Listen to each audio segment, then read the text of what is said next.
India के इस छोटे से रीजन में एक ऐसी कम्युनिटी रहती है जो यहाँ से निकलकर पूरे देश के बिजनेस को डोमिनेट करती है। Aditya Birla group, Bajaj, Emami, the times group जैसे कई बिजनेसेस के ओनर्स इस छोटी सी कम्युनिटी से आते हैं। हम बात कर रहे हैं मारवाड़ी कम्युनिटी की, जो आते तो राजस्थान से हैं, लेकिन अगर इनकी टोटल वेल्थ कर दी जाए तो वो राजस्थान की जीडीपी से भी ज्यादा है। इतना ही नहीं, बॉम्बे स्टॉक एक्सचेंज में जितनी भी कंपनीज हैं उसका 6% यानी $228 बिलियन मारवाड़ियों के पास है। ये इतना पैसा है कि अगर ये आपके पास होता तो आप मुकेश अंबानी जी का जो बिजनेस है रिलायंस रिटेल, उसे और HDFC बैंक जो कि वर्ल्ड का 7th लार्जेस्ट बैंक है, उन दोनों को खरीद लेते और उसके बावजूद आपके पास करोड़ों रुपए बच जाते। इंडिया के 26 बिलियनर्स मारवाड़ी कम्युनिटी से बिलोंग करते हैं और 50 इंडियन स्टार्टअप्स में एटलीस्ट एक मारवाड़ी फाउंडर है ही है। तो सवाल ये है कि मारवाड़ी लोगों में ऐसी क्वालिटीज क्या हैं जो उन्हें इतना सक्सेसफुल बनाती है, और आज की वीडियो में हम इसी के बारे में बात करेंगे। So let's start. टोटल 5 सबसे बड़ी क्वालिटीज है मारवाड़ीज में, जिसकी वजह से ये बिजनेस में बहुत ही अच्छे हैं। सबसे पहली चीज है इनोवेटिव स्ट्रैटेजीज। जब भी हम स्नैक्स की बात करते हैं तो हमारे दिमाग में एक पिक्चर जरूर क्रिएट होती है, और वो है हल्दीराम्स। आज ये ब्रांड हर घर में पहुंच चुका है और मार्केट में उन्होंने ऐसी पकड़ बनाई है कि यूएस के बड़े बड़े ब्रांड्स जैसे कि डोमिनोज या मैकडॉनल्ड्स, ये दोनों मिलाकर भी इसे मुकाबला नहीं दे पाते। लेकिन क्या आप जानते हैं कि इसकी शुरुआत 11 साल के एक बच्चे ने की थी, वो भी भुजिया बनाकर, और आज ये कंपनी 80,000 करोड़ की हो गई है। तो बात है 1919 की, जब राजस्थान के बीकानेर में गंगा बिशन अग्रवाल जी की फैमिली भुजिया बेचा करती थी। उस वक्त वो सिर्फ 11 साल के थे और बीइंग अ मारवाड़ी उन्हें कहा गया था कि तुझे घर के बिजनेस में हाथ बटाना ही है। उस वक्त बीकानेर में बहुत से लोग भुजिया बेचा करते थे और सबकी भुजिया ऑलमोस्ट सेम ही होती थी, ना ही क्वालिटी का डिफरेंस, ना इवन प्राइस का डिफरेंस। उस वक्त हल्दीराम जी को भुजिया बनाने का ऑब्सेशन हो गया था, लेकिन वो चाहते थे कि मेरी भुजिया बाकी लोगों से डिफरेंट हो। वो अलग अलग इंग्रेडिएंट से एक्सपेरिमेंट करते और नए टेस्ट और क्वालिटी ट्राई करते, और फाइनली उन्हें वो सीक्रेट इंग्रेडिएंट्स मिल गए और उनकी भुजिया इतनी फेमस हुई कि वो जब भी लाते थे उसी वक्त वो सारी भुजिया बिक जाती थी। तो उन्होंने इस भुजिया को बनाने के लिए 3 टोटल चेंजेस करे। सबसे पहला था कि सारे लोग उस वक्त भुजिया बेसन से बनाते थे, लेकिन इन्होंने भुजिया मोद से बनाई, जिसकी वजह से भुजिया और ज्यादा टेस्टी और क्रिस्पी बनी। लेकिन हल्दीराम जी को पता था कि ये इंग्रेडिएंट तो कॉपी हो जाएगा, इसीलिए उन्होंने सोचा ब्रांडिंग के बारे में। वो अपनी भुजिया को बाकी भुजियों से हाई क्वालिटी बताना चाहते थे और इसके लिए उन्होंने बाकी 2 पॉइंट्स का सहारा लिया। पॉइंट नंबर 2 था कि उन्होंने इसको नाम दिया महाराजा डोंगर के नाम से, और इसे कहा डोंगर सेव, जिससे लोगों के दिमाग में एक स्ट्रॉन्ग परसेप्शन बन जाए। ये कोई आम भुजिया नहीं है, ये तो महाराजा जी के नाम से है। अपने प्रोडक्ट को प्रीमियम दिखाने के लिए जो थर्ड स्ट्रैटेजी इन्होंने अपनाई वो था इसका प्राइस, जहां पर उस वक्त हर आदमी 2 पैसे पर केजी के हिसाब से भुजिया बेचता था। इन्होंने अपनी भुजिया का प्राइस 2.5 गुना कर दिया, यानी 5 पैसे पर केजी। उस वक्त जितने भी वहाँ पर कस्टमर थे उनके दिमाग में एक ही बात थी कि यार भुजिया खानी है तो हाई क्वालिटी की, यानी कि डोंगर से। इन स्ट्रैटेजी को इम्प्लीमेंट करने के बाद इनके बिजनेस की ग्रोथ इतनी हुई कि उन्होंने कोलकाता और नागपुर में भी एक्सपैंड कर दिया और अपने बेटों को एक एक जगह की ओनरशिप दे दी, यानी एक को कोलकाता की और दूसरे को नागपुर की। इसके बाद भी इनकी फ्यूचर जर्नी आसान नहीं थी। इनके बेटे श्री कृष्ण अग्रवाल जी का नागपुर में बिजनेस अच्छा नहीं चल रहा था, क्योंकि महाराष्ट्र के लोगों में भुजिया का उतना क्रेज नहीं था। इस चीज को देखते हुए कृष्ण अग्रवाल जी ने वहां की मार्केट को स्टडी करना स्टार्ट किया और उन्होंने 2 सबसे बड़े चेंजेस लाए। महाराष्ट्र में लोगों को ज्यादा स्नैक्स के बारे में अवेयरनेस नहीं थी, तो उन्होंने नए नए स्नैक वहां पे धीरे धीरे इंट्रोड्यूस किए। दूसरा सबसे बड़ा चेंज किया, उन्होंने स्वीट मार्केट को कम्प्लीटली डोमिनेट कर दिया, यानी कि वहां पर उन्होंने देखा कि वही कॉमन लड्डू वगैरह स्वीट्स बिकती है, और इसीलिए उन्होंने वहां पर इंट्रोड्यूस करी प्रीमियम स्वीट, यानी काजू कतली। इसके साथ साथ वो अपने कस्टमर से बहुत ही स्वीटली बात करते थे। उन्हें चाय कॉफी पिलाने में कभी भी हिचकिचाते नहीं थे, क्योंकि उन्हें पता था कि यही कस्टमर आने वाले कुछ सालों में हजारों रुपए का बिजनेस देगा। इसके साथ साथ कृष्ण अग्रवाल जी चाय के साथ अपने कस्टमर्स को काजू कतली भी ऑफर करते थे, और एक बार उनके कस्टमर्स को काजू कतली पसंद आ जाती तो वो अपनी दुकानों के लिए बड़े बड़े ऑर्डर्स करते। नागपुर में काजू कतली बहुत फेमस हो गई, और सिर्फ नागपुर ही क्यों, पूरे इंडिया में इनकी स्वीट फेमस होगी। इस बात का अंदाजा आप इससे लगा सकते हैं कि हल्दीराम की जो स्वीट में मार्केट शेयर है वो 34% है, और ये पूरे इंडिया का सबसे बड़ा मार्केट शेयर है। अब जो मारवाड़ी होते हैं, ये कोई एक जनरेशन बिजनेस नहीं होता, इनकी हर पीढ़ी अपने एग्जिस्टिंग बिजनेस को इंप्रूव करती ही करती है। फॉर एग्जाम्पल, हल्दीराम फैमिली के ग्रैंडसन मनोहर लाल अग्रवाल जी ने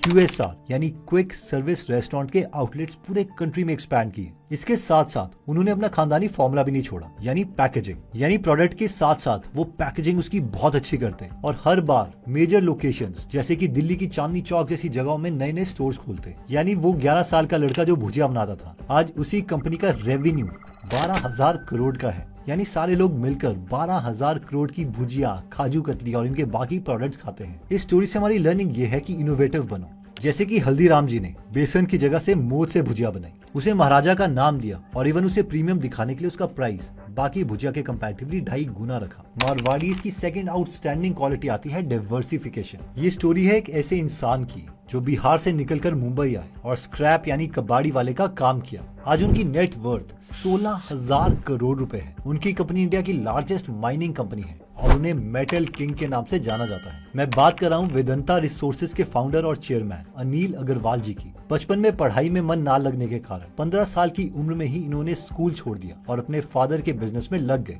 ये हमेशा से ही एक ड्रीमर थे और इनका ड्रीम था कि खुद का कुछ करना है, खुद का बिजनेस करना है और इसीलिए ये मुंबई शिफ्ट हो गए। मुंबई आने पर ना उनके पास पैसे थे और ना ही वहाँ पर किसी को ये जानते थे। ये जिनके साथ काम करते थे वो एक कबाड़ी वाला था और उसने कहा कि देख मेरे पास एक रूम है जिसमें 7 बेड लगे हैं, एक में आके तू भी सो सकता है। वहीं पर उन्होंने स्क्रैप डीलिंग का काम स्टार्ट कर दिया, जहाँ पर वो केबल कंपनी से कबाड़ लेते और उसे फैक्ट्रीज को बेच देते। स्क्रैप की डीलिंग करते करते 1976 में उन्हें शमशेर स्टर्लिंग केबल कंपनी, जहाँ से वो स्क्रैप लिया करते थे, उसे खरीदने का मौका दिखा क्योंकि वो कंपनी बैंकरप्ट हो चुकी थी। उस वक्त उन्हें सोचा कि ये कंपनी तो मुझे खरीदनी है और उन्होंने 66 लाख का लोन लिया, जो कि आज की कैलकुलेशन के अकॉर्डिंग 10.2 करोड़ बनता है। अनिल अग्रवाल जी अपने ट्वीट में बता रहे हैं कि जब उन्होंने इस कंपनी को खरीदने के लिए लोन लिया तो अगले 10 साल उनके सबसे टफ थे, जिसमें उन्हें बहुत से स्ट्रेस और डिप्रेशन से गुजरना पड़ा। 10 साल इस बिजनेस में काम करने के बाद 1986 में उन्होंने स्टरलाइट इंडस्ट्रीज को खरीद लिया, जो कि आगे चल के वेदांता रिसोर्सेज बन गई। इन्होंने यहीं से कॉपर की स्मेल्टिंग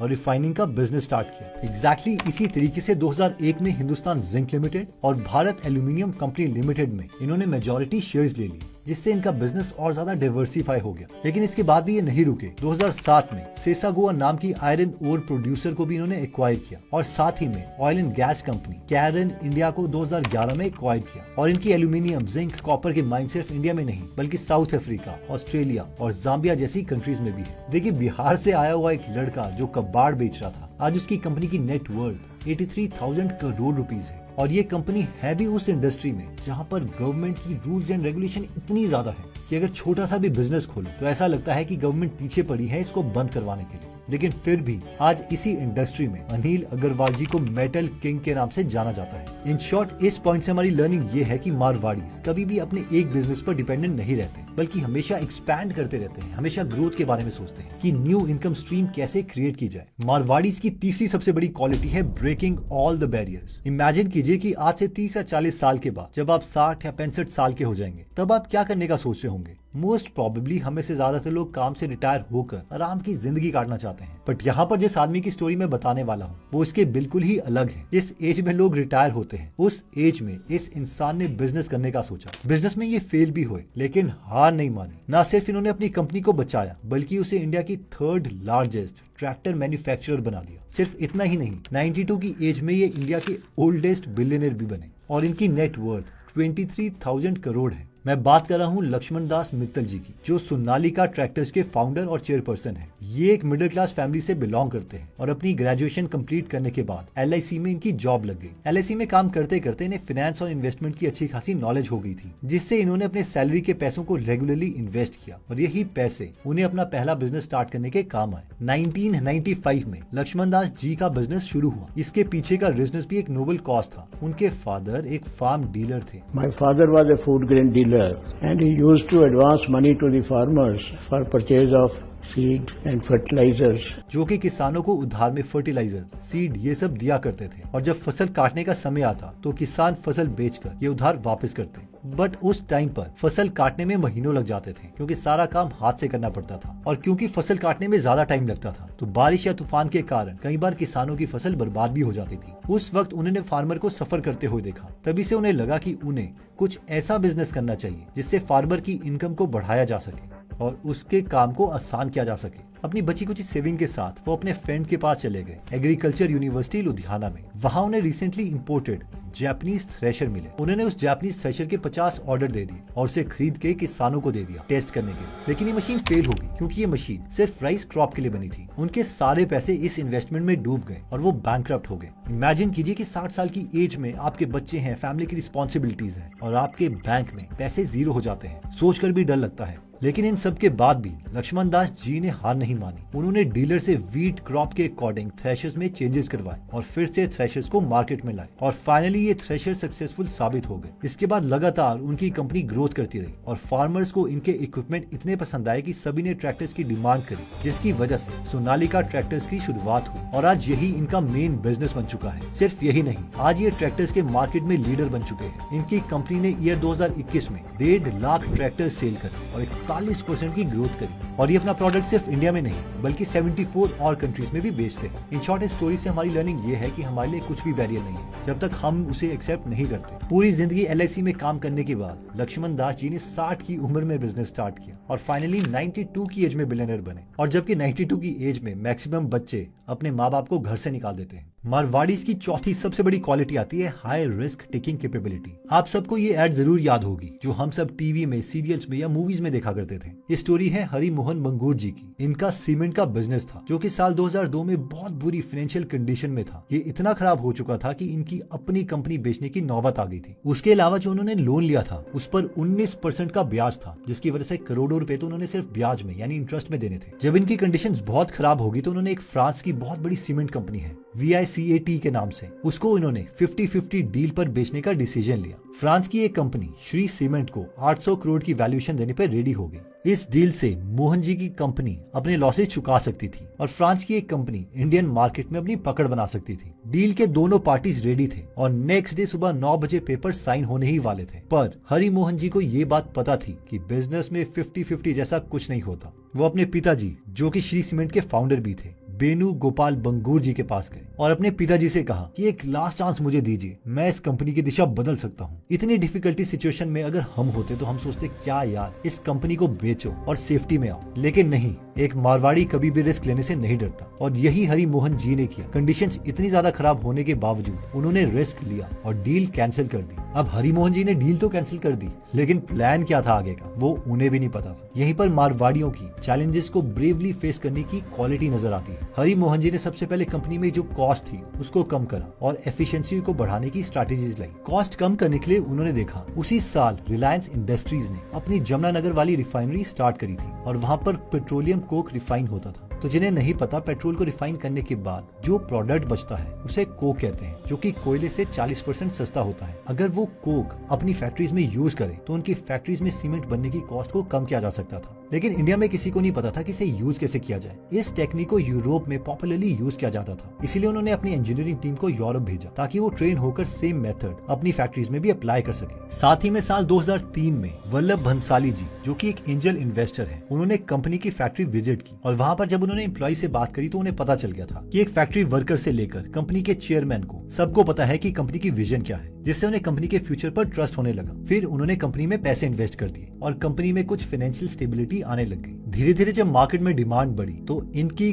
कंपनी टर्न अराउंड हो चुकी थी, यानी 2003-2004 के एंड तक इनकी कंपनी प्रॉफिटेबल बन गई। 10 सालों में इनकी इतनी ग्रोथ हुई कि प्रॉफिट 6 करोड़ से 1000 करोड़ पहुंच गए। सिर्फ इतना ही नहीं, फ्रांस की वो आपको कंपनी याद है विकेट, जो इन्हें एक्वायर करने वाली थी, उन्हें आंध्रा की कंपनी के साथ मिलकर मर्ज करना पड़ा और आज ये दोनों मिलकर 25 लाख टन सीमेंट प्रोड्यूस करते हैं। वहीं पर Shree Cement 1 crore 35 lakh ton produce करता है। कुछ सालों पहले जो कंपनी इन्हें खरीदना चाहती थी, आज ये उन कंपनी को खरीदने की ताकत रखते हैं। इस स्टोरी से हमारी लर्निंग ये है कि मारवाड़ीज की तरह सक्सेसफुल होने के लिए हमें भी अपनी लाइफ में टफ सिचुएशन से गुजरना ही पड़ेगा, उसके बावजूद रिस्क लेने पड़ेंगे और साथ ही में अगर हमें अपनी स्ट्रैटेजीज और एक्शन में बिलीफ है तो हम भी अपनी सिचुएशन को टर्न अराउंड कर सकते हैं, जैसे कि हरि मोहन बंगूर जी ने अपनी कंपनी के साथ किया। मारवाड़ीज की 5th सबसे बड़ी क्वालिटी आती है adaptive and opportunity Sikar. Imagine कीजिए किसी की 20 एज में उनके फादर की डेथ हो जाए, फिर हमारा बड़ा भाई हमारी फैमिली से अलग हो जाए, वो भी एक प्रॉफिटेबल बिजनेस के साथ। हमारी फैक्ट्री पे वर्कर स्ट्राइक कर दे और 1 साल तक फैक्ट्री बंद हो जाए, फिर हमारे दूसरे भाई की डेथ हो जाए। इतना सब कुछ हो जाने के बाद ऐसा लगता है कि यार अब जीने का मन नहीं है। लेकिन एक मारवाड़ी कभी भी हार नहीं मानता, जो कि सेम चीज अजय पीरामल जी ने करी। सिर्फ 22 की एज में इन्होंने अपनी फैमिली टेक्सटाइल बिजनेस में एंटर करने का सोचा और उन्हें इस बिजनेस में भी 2 ही साल हुए थे कि 1979 में उनके फादर की डेथ हो गई और साथ ही सिचुएशन और भी खराब हो गई जब उनके बड़े भाई दिलीप फैमिली बिजनेस से अलग हो गए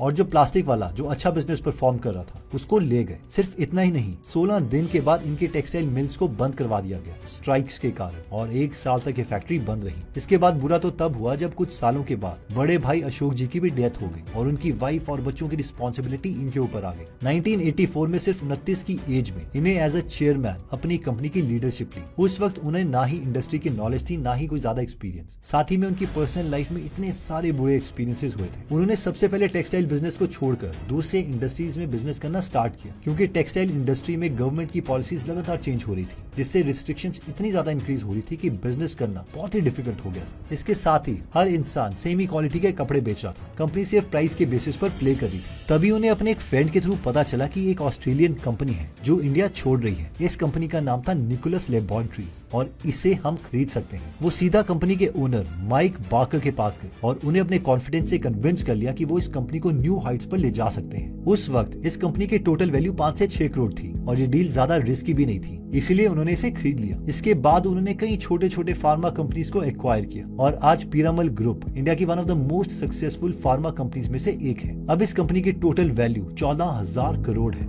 देखिए, अगर आप मारवाड़ीज की तरह बिजनेस में इंटरेस्टेड हैं, तो गीगल एप्लीकेशन में आप सारी बिजनेसेस बुक सुन सकते हैं। इवन वॉरेन बफेट की सबसे पहली सबसे favourite book 1000 ways to make $1000। इसके अलावा गीगल एप्लीकेशन में 200 से ज्यादा बुक समरीज हिंदी में फ्री में अवेलेबल है, जिसमें हम हर हफ्ते एक फ्री बुक समरी ऐड करते हैं। तो अगर आप मारवाड़ीज की तरह अपने दोस्तों से पीछे नहीं रहना चाहते, तो आप गीगल एप्लीकेशन डाउनलोड कर सकते हो, जिसका लिंक मैं डिस्क्रिप्शन और फर्स्ट कमेंट में दे दूंगा। Anyways, coming back to the story. तो इस वीडियो में हमने मारवाड़ीज की टोटल 5 स्ट्रैटेजीज देखी। पहली थी इनोवेटिव स्ट्रैटेजी। इसमें हमने हल्दीराम की स्टोरी से ये जाना कि कैसे उन्होंने मूंछ से भुजिया बनाई और बाकी भुजिया बेचने वालों से बेटर पैकेजिंग करी, उसे अच्छा नाम दिया और उसका प्रीमियम प्राइस भी रखा। हमारी सेकंड लर्निंग थी डाइवर्सिफिकेशन। इसमें हमने अनिल अग्रवाल जी की स्टोरी से ये जाना कि कैसे उन्होंने एक के बाद एक मेटल्स में अपने बिजनेस डाइवर्सिफाई किए और आज इसीलिए उन्हें मेटल किंग ऑफ इंडिया कहा जाता है। मारवाड़ीज की थर्ड क्वालिटी थी ब्रेकिंग ऑल द बैरियर्स। एक मारवाड़ी बिजनेस में कभी भी हार नहीं मानता। लक्ष्मण दास जी ने LIC एजेंट से शुरुआत करी और 60 की एज में अपना नया बिजनेस स्टार्ट किया। बैंकरप्ट होने के बाद भी उन्होंने हार नहीं मानी और इंडिया के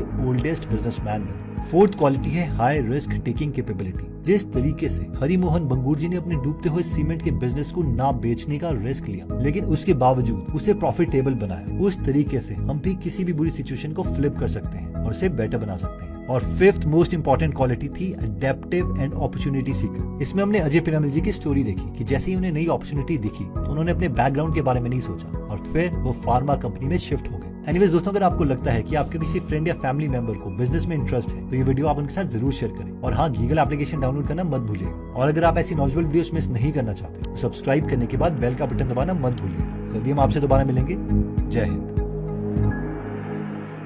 अगर आप हमारी वीडियोस मिस नहीं करना चाहते, तो हमारा पेज लाइक करने के बाद 3 डॉट्स के बटन को प्रेस करके फॉलो के बटन को सिलेक्ट कीजिए और फाइनली सी फर्स्ट के ऑप्शन को सिलेक्ट कर लीजिए। इससे आपको हमारी हर पोस्ट मिलती रहेगी। जय हिंद।